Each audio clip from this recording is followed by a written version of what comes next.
High students, আজ আমি class 5-এর লেসন 8-এর বিল্ডিংস টু রিমেম্বার পড়াবো। দেখো, বিল্ডিংস মানে আমরা সবাই জানি ইমারত কিংবা ভবন, আর রিমেম্বার বলতে মনে রাখা বা স্মরণে রাখা।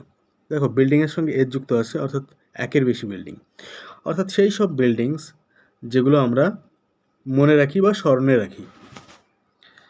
এই যে কিছু কিছু বিল্ডিংসের নাম দেওয়া রয়েছে এবং কোথায় অবস্থিত সেই জায়গার নাম দেওয়া রয়েছে, এগুলো তোমরা পড়ে নিও। এগুলো পড়ার পরে নিচে কিছু কোশ্চেন আছে, সেগুলো তোমরা অ্যান্সার দেওয়ার চেষ্টা করবো। আমরা পড়বো টেক্সট। চলো আজকে টেক্সট পড়বো, টেক্সটটাই পড়ি। Let's read. চলো পড়ি। Mita and her classmate. Mita এবং তার সহপাঠী। দেখো দেখো ক্লাসমেট মানে সহপাঠী, সহপাঠী মানে যে একসঙ্গে পড়ে।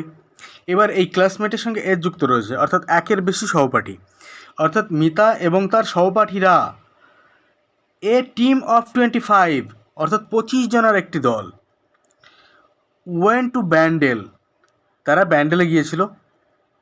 লাস্ট স্যাটারডে, অর্থাৎ গত শনিবার।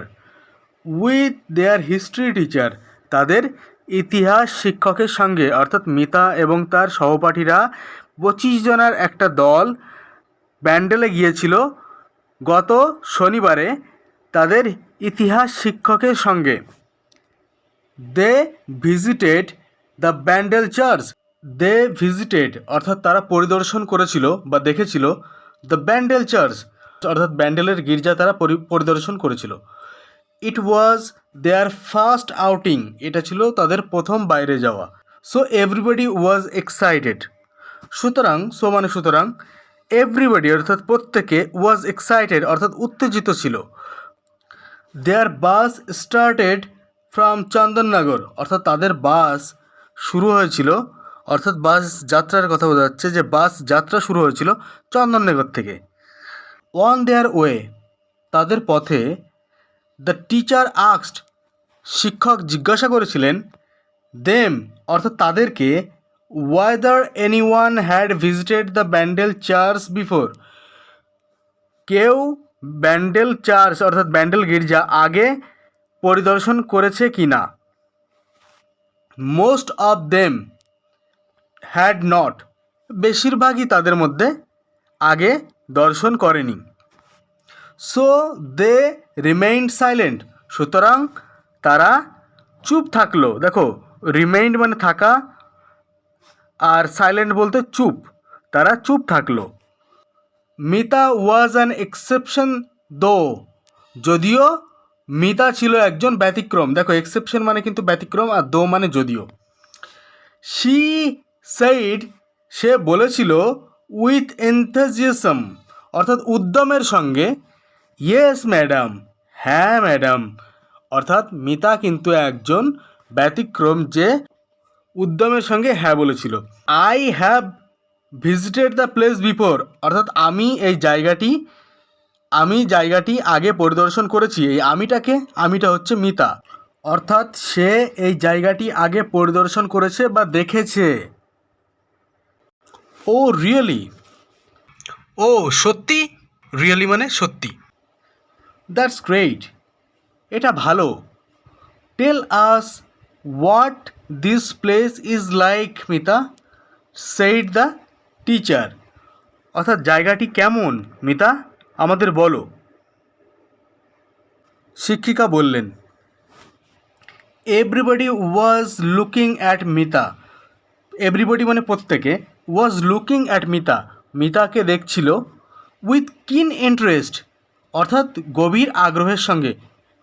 মিতা বিগান, মিতা শুরু করল। মাই আঙ্কেল, আমার কাকা বা মামা দুটোই হতে পারে, কাকাও হতে পারে মামাও হতে পারে। হু লিভস দেয়ার, আমার কাকা যে সেখানে বাস করে। Took me to the church, আমাকে ওই চার্চে অর্থাৎ গির্জায় নিয়ে গিয়েছিলেন। হোয়াট ডিড ইউ সি দেয়ার, তুমি সেখানে কি দেখেছিলে। আস্কড আমিনা, আমিনা তাকে জিজ্ঞাসা করলো। ওয়ান অফ মিতাস ফ্রেন্ডস, অর্থাৎ এই আমিনা ছিল মিতার বন্ধুদের মধ্যে একজন। Mita was about to speak when the teacher stopped her. যখন মিতা কথা বলতে যাচ্ছিল তার শিক্ষিকা তাকে থামিয়ে দিয়েছিলেন। আমরা এতক্ষণে জেনে গেছি এটা তার শিক্ষক না শিক্ষিকা, তার শিক্ষিকার সঙ্গেই তারা ব্যান্ডেলে যাচ্ছিল। তা আমরা যেহেতু তার শিক্ষিকা জেনে গেছি, তাহলে আমরা এখন শিক্ষিকাই বলবো, টিচার মানে শিক্ষক বলবো না।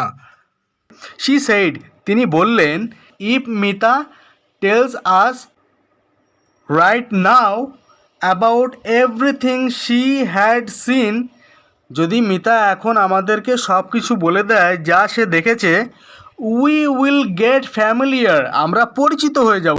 দেখো ফ্যামিলিয়ার বলতে পরিচিত হওয়া। উইথ অল ইটস ডিটেলস, অর্থাৎ আমরা এর খুঁটিনাটি সম্পর্কে পরিচিত হয়ে যাব। Let the charge remain A surprise to us, অর্থাৎ চার্জটাকে আমাদের কাছে সারপ্রাইজ হয়ে থাকতে দাও, অর্থাৎ চমক হয়ে থাকতে দাও। এই চার্জটাকে অর্থাৎ গির্জাটাকে আমাদের কাছে চমক হয়ে থাকতে দাও। Sunita, one of the students asked the teacher, Sunita যে কিনা ছাত্রছাত্রীদের মধ্যে একজন ছিল, সে শিক্ষিকাকে জিজ্ঞাসা করলো, দেয়ার আর সো মেনি প্লেসেস, কত জায়গা রয়েছে, উই কুড হ্যাভ ভিজিটেড, আমরা পরিদর্শন করতে পারতাম অর্থাৎ দেখতে পারতাম। Why have we chosen Bandel church then madam, তারপরেও আমরা ব্যান্ডেলের গির্জা কেন বাছাই করেছি আমরা ম্যাডাম? দেন মানে তারপরেও বা তারপর, আর চুজেন মানে বাছাই করা। টিচার স্মাইল্ড, শিক্ষিকা হাসলেন। A very good question Sunita, এটা একটা খুব সুন্দর প্রশ্ন সুনিতা। শি কন্টিনিউড, অর্থাৎ তিনি চালিয়ে যেতে লাগলেন। সামটাইমস, কখনো কখনো, উই ভিজিট এ প্লেস, আমরা একটি জায়গা পরিদর্শন করি। ফর ফান অ্যান্ড এনজয়মেন্ট, মজার জন্য এবং আনন্দর জন্য। দেখো ফান বলতে মজা আর এনজয়মেন্ট বলতে আনন্দ। আমরা কখনো কখনো একটি জায়গা পরিদর্শন করি মজার জন্য এবং আনন্দর জন্য। অ্যাট টাইমস মানে মাঝে মাঝে।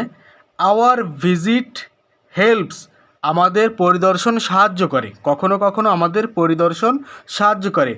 আজ অর্থাৎ আমাদেরকে, টু গ্যাদার ভ্যালুয়েবল ইনফরমেশন, অর্থাৎ মূল্যবান তথ্য জোগাড় করার জন্য আমাদের ভিজিট অর্থাৎ আমাদের পরিদর্শন সাহায্য করে কখনো কখনো।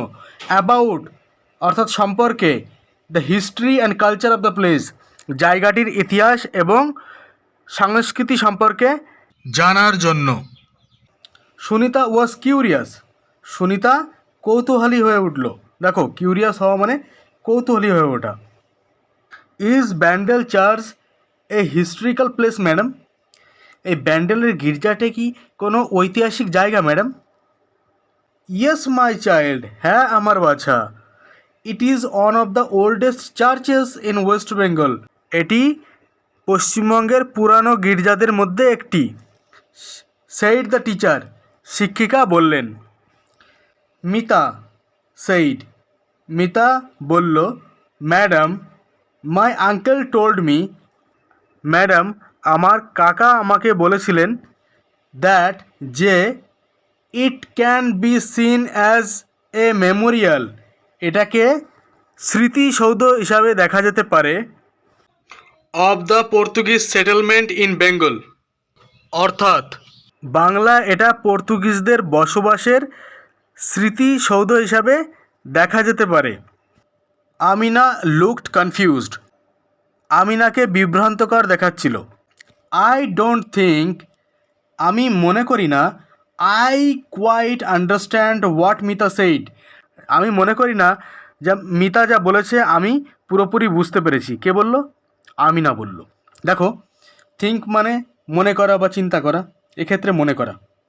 কোয়াইট মানে পুরোপুরি, আন্ডারস্ট্যান্ড মানে বোঝা। The teacher patiently explained to the girls, teacher মানে শিক্ষিকা, পেশেন্টলি অর্থাৎ ধৈর্যের সঙ্গে, দেখো পেশেন্টলি বলতে ধৈর্যের সঙ্গে, এক্সপ্লেইনড অর্থাৎ ব্যাখ্যা করেছিলেন, টু দ্য গার্লস মেয়েদেরকে তিনি ধৈর্যের সঙ্গে ব্যাখ্যা করেছিলেন। দেখো মেয়েদের কেন, মিতা সুনিতা আমিনা সবই তো মেয়ে, ওই জন্য মেয়েদেরকে শিক্ষিকা ধৈর্যের সঙ্গে মেয়েদেরকে ব্যাখ্যা করেছিলেন। ওকে ঠিক আছে, let me make it clear, আমাকে এটা পরিষ্কার করে বোঝাতে দাও। অ্যারাউন্ড 1571, অ্যারাউন্ড মানে আশেপাশে, অর্থাৎ 1571 সালের আশেপাশে, the Portuguese began to use Bandel as a port. 1571 খ্রিস্টাব্দের আশেপাশে পর্তুগিজরা ব্যান্ডেলকে বন্দর হিসাবে ব্যবহার করা শুরু করেছিল। The Mughal emperor Akbar gave them permission to build a town in Hooghly, অর্থাৎ মুঘল সম্রাট আকবর তাদেরকে পারমিশন দিয়েছিলেন, অর্থাৎ অনুমতি দিয়েছিলেন একটা শহর তৈরি করার জন্য হুগলিতে।